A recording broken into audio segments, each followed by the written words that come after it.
I can't believe this. B, he had such a crafty strategy, but now it might be fully exposed. One and all, welcome back to the Age of Empires for Action. We are live from Season 9 preview. That's right, we're getting hands-on ahead of the official release of this big patch that overhauled the Siege.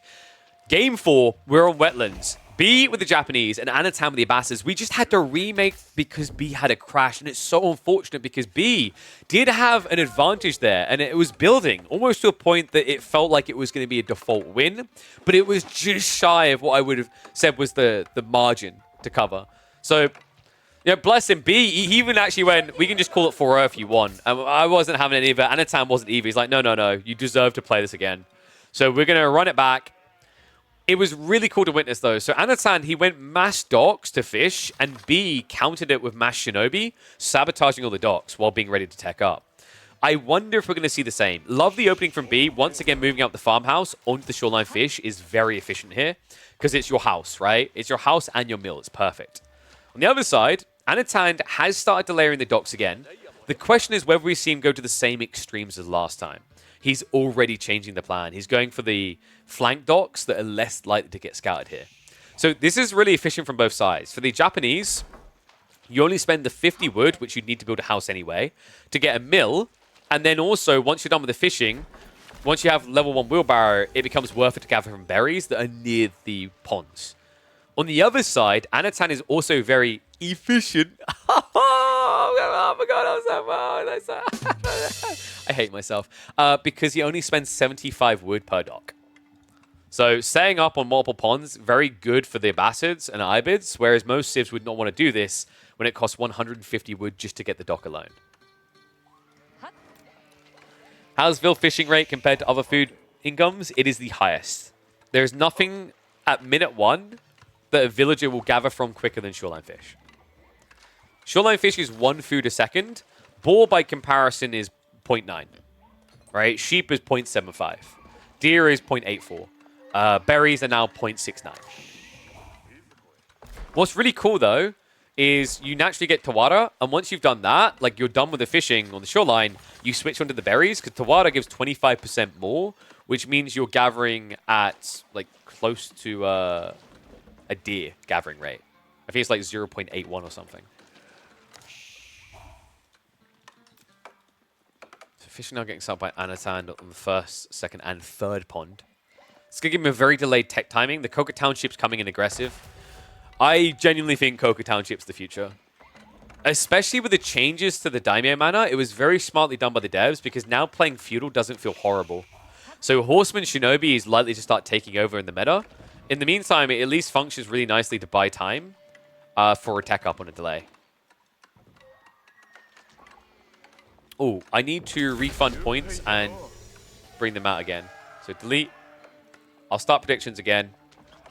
Anatan B. Get voted. There you go, guys. It's kind of awkward, right? Because like we had a crash from B. We have a pause function now, but we don't have a reconnect.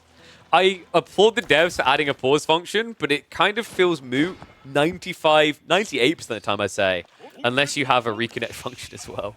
There are some situations that helps where, like, if someone has a lot of lag, they can pause to let their game catch up.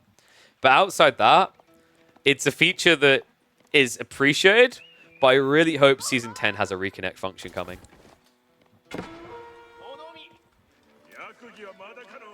It's a beat. Now just already starting to spread north as well. Shinobi are shuffling in. Anatan is about to prep his tech up. Now, last time he went for the culture wing, right? I think military wing might be a lot better this time. We'll see. He might just try to stick the course. Culture wing it is. He's going again. That's really different about this game, though. I think last game, Anatan had a retracted gold. The forward gold is a bigger problem here. And B, I love the pivot. Instead of just trying to idle out the fishing, he's now trying to block the gold. Unfortunately, he hung around a bit long there. Anatan, that was a sick bait. He waited until the very end, pulled away so the strike couldn't come through, and that bought time for the villager's garrison to get the kill. Our Shinobi has already started to strike at the dock, though. This already feels a little bit weaker than the previous game. In the remake, I felt like B just had this on lock, but the docks aren't being crisped as quickly this time. He's actually looking to just target the backline eco, so he's spreading his Shinobi a lot wider for good reason. Anatan, look at this reach. He's going 5 docks this time. Last game was 4. However, this one might be a little bit too slow. Great read, B. Able to force the cancel. Almost got the sabotage out, which would have lost some of the wood invested for Anatan. And the villager will never move quick enough. It's a big difference in movement speed here. You can see it right there. It's 0.26 difference. So villager down. Now, one thing that's very tricky about what happens here from Anatan is if this is the same idea of going Camel Archer spam, which counters Shinobi, it's not as good as you think, and here's why.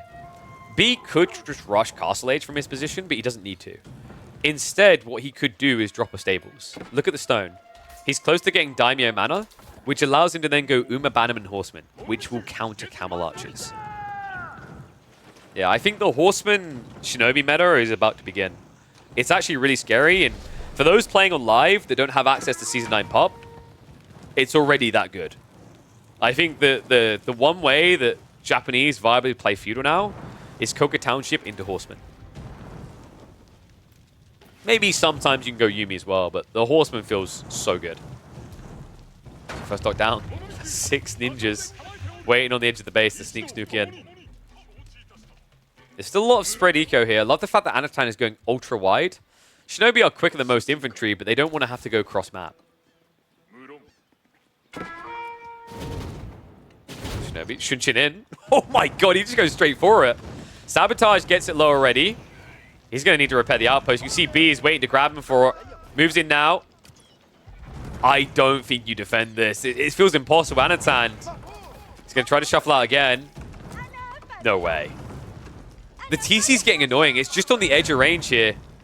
Shivs aren't getting the kills quick enough, surprisingly enough. Villager's being brought low, but never being killed off. This is just so much wasted effort for B. It is the idle time, though, right? Like, Anatan is trying to fast castle instead of doing Camel Archers this time. And the outpost is going to go down. Gets a villager kill. Shunshin's away. We'll lose a Shinobi for his trouble. But Castle Age about to be coming in about the next 20 seconds for B. Anatan's is going to be heavily delayed. Especially when he starts queuing up Camel Archers. The Horse Bannerman's not that strong. It's not about the Horse Bannerman. It's about the Horseman spam. Horseman in general with a Bannerman. It's actually a very good comp, and that is sick. B's going Temple of Equality. Okay, so why Temple of Equality here? So, funnily enough, these guys are really good at actually sustaining an army advantage. The other thing that's really cool here is a lot of the options on the table for Anatan are high base damage. Camel Archers are high base damage. Riders are high base damage, relatively. Lancers are most definitely high base damage. Ghulams, high base damage. Crossbows, high base damage. So if you open with this and then play into Mounted Samurai, you actually protect your Mounted Samurai play really well. Camel Archers, in the meantime, will be able to chase this way. So Camel Archers have been a known counter to Shinobi in the past, before the buffs to the production speed and the cost. The idea was that you could build into Camel Archers on like a map like Four Lakes, and you just run them down, and you'd scale Camel Archers to counter Samurai as well. It was a terrible matchup for Japan because of that. But I think this idea around Temple of Equality is the right idea from B. It solves the problem. And Yoroshiro did get nerfed, right? It doesn't have as good a production speed as it did once. That was so close. The Camel Archer almost ran beyond the dock, so he was going to get like blocked there. But Anatan reacted just in time, so we'll be able to shuffle away. Oh, miss micro there, though. Big mistake made. Camel Archer down. And that means the goal can now get harassed. I know, also prepping mass archers. I'm not a big fan of this because the most likely play out of the Japanese should be Mounted Samurai. Even when you see a Camel Archer. But wait, maybe I should be a fan of this. Did he scout this? Okay, you know what? No, praise to him. He's right. However, he may be wrong on the specifics. Instead of going archers, he's scaling crossbows. And B is now going Onobugisha. That's crazy. The reason that's crazy, guys, is if your opponent's showing Camel Archers already, Onobugisha is kind of dangerous because Onobugisha get hit by double damage from Camel Archers. But because of Anatan just kind of prepping the next wave, anticipating Samurai as most civs would with a tech advantage, he's now scaling into the incorrect unit to counter this. Even more so when you consider that crossbows are quite high base damage with bad attack speed. So that means that Sohai Sutra is more effective against these type of units. He's going to lose 6 damage on those on those crossbows rather.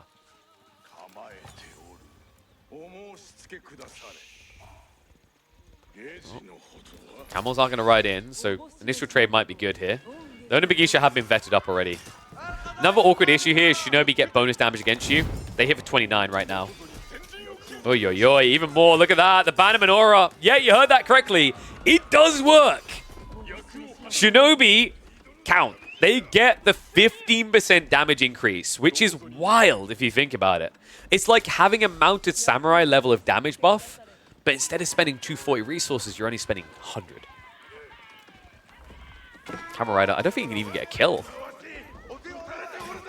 It's so difficult because the Onabagisha, when they charge, they actually move quicker than the Camel Riders. This is at least buying time, so Anatan should be able to prep the correct reaction here. That's not the correct reaction. I don't think Onabagisha get countered by Springalds. You'd think they do because they bulk up, so Springalds get the line attack. But the problem is Onabagisha move too quick. Onabagisha are like one of the best siege killers in the game because they attack so quickly and siege doesn't have melee armor. So, although he's getting bonus damage against Springalds, I don't think this counters you. You have 75 HP, so Anatan's going to have to, frontline with archers? Which is a dream for Onabagisha, because although they take bonus damage from archers, they also attack so quickly and archers don't have much health. Maybe boot camp makes this justifiable, but this does feel quite questionable. And yeah, I think Springalds are still bugged, so if they only hit one target, Onabagisha, you tend to orb-walk Onabagisha. So what orb-walking is, those don't know. Orb-walking is where you A-click move, A-click move, A-click move. It's kind of what you do with archers, actually. Orb-walking is a term from Warcraft 3 and Dota 2. So orb-walking is really effective with, or start-stepping, I think we often call it here, but that feels more archery. Start-stepping or orb-walking is really effective if the Springalds are still bugged, because it means they won't pierce, they'll only attack one target. And you will want to orb-walk here, so that you can get closer to the Springalds at all times. Same logic with Mangoes. When you see Mangoes versus Onabagisha, Onabagisha will just run for the Mangoes. They'll run, A-click, run, A-click, run. Because it min-maxes your damage so that you don't just waste your time Congo lining towards the siege. Damn. Kind of glad for the remake in some ways. This feels like a very different game. I felt like if it wasn't that remake, it would have been GG at 10 minutes, but now we have a game. Beat. Just thriving off of the relics. 4 already home, soon to be 5. I mean, this one's very easily grabbable in the center of the map for him. Wait, does B... Oh my god, it's the one spot B didn't look. He's about to find it, surely. It's literally at the one spot, but he's checking down here instead. He's got 8 of these monks out looking everywhere for this. And still the one spot he hasn't checked. He's finally going there. So it's going to be a 5 relic game for B. Also, the eco advantage for Anatan is short-lived, remember. The shoreline fish is starting to run out. There isn't much left here. So a lot of his economy advantage is going to disappear on the raw number count. Even more so when the Onabagisha find this. A lot of torch power here, so docks quickly being rushed down. 6-star's also now starting to get locked in. Honestly, I'm starting to get convinced that the Temple of Equality is not just a meme. Another thing that's crazy about it is it's only 80 gold per monk. That's pretty cheap. Remember, Dome of Faith for Delhi gets you them for 65. On top of that, you have a lot of advantageous elements here. For example, if you bring your army nearby on Wololo, you will get a 20% damage buff for, I believe it's 20 seconds. It's pretty strong. Especially on units like Onabagisha, Mounted Samurai, that can move into battle quick enough to take advantage of that. B might actually benefit from using that tech. Zanatan is starting to march in. I think you just do the Wololo. It's so worth it here. If B backs up too much, it won't be an option, though. Spring's being built. We're going to find out if Onabagisha do counter this. Archer count is pretty good here, and he has got the composite bows already, right? no. No composite bows, no military boot camp either, so these range units aren't going to be an impressive front line for Anatan. Yeah, I don't like this from Anno. This is an overextension. Springles. Better get one Shinobi, but here comes the pincher! Only big issue from both sides. B, he's getting this around. Wololo, he buffs up the damage. And this is going to be one-sided. 14 damage on this Mugisha. They are absolute shredders. Anatan, he walked into the mouth of the tiger. And there will be no survivors. Army gets chased away. So high Sutra to make sure there's no even remotely decent exchange. And B is finally on the board.